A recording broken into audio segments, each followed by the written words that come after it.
అధిక బరువు అనేక సమస్యలకు కారణం. సాహితీ యోగా ఆన్లైన్ క్లాస్ లో జాయిన్ అవ్వండి.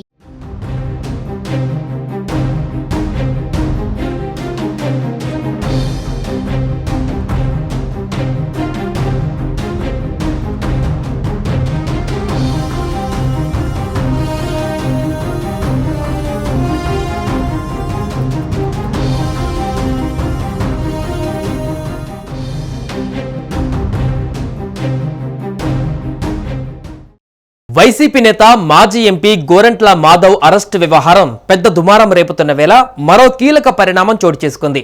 గోరంట్ల మాధవ్ ను అరెస్టు చేసి కోర్టుకు హాజరుపరిచే సమయంలో ఎస్కార్ట్ డ్యూటీ నిర్వహించిన అధికారులు సిబ్బంది నిర్లక్ష్యంగా వ్యవహరించారన్న అభియోగం పైన ఉన్నతాధికారులు చర్యలు తీసుకున్నారు.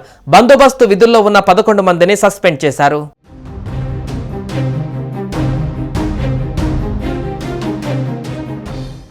గోరంట్ల మాధవ్ అరెస్టు నాటి నుంచి గుంటూరు కోర్టుకు హాజరుపరిచే క్రమంలో గోరంట్ల మాధవ్ నిబంధనలు ఉల్లంఘించారని, విధి నిర్వహణలో పోలీసులు కూడా నిర్లక్ష్యంగా వ్యవహరించారని పెద్ద ఎత్తున ఆరోపణలు వెల్లువెత్తాయి.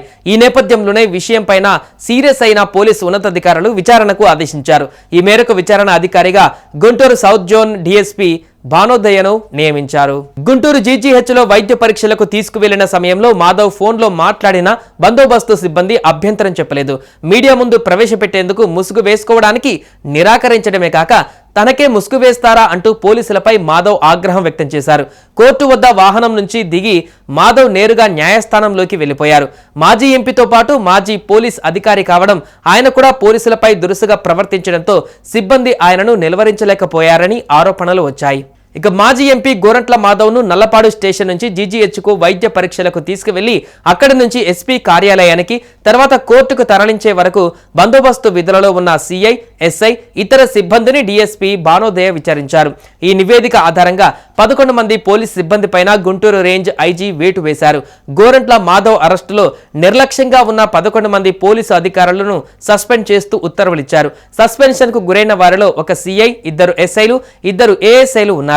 అదేవిధంగా మరో హెడ్ కానిస్టేబుల్ తో పాటు 5 కానిస్టేబుల్ను సస్పెండ్ చేస్తూ ఉత్తర్వులు జారీ చేశారు. స్పెషల్ బ్రాంచ్ డీఎస్పీ సీతారామయ్యను బదిలీ చేశారు.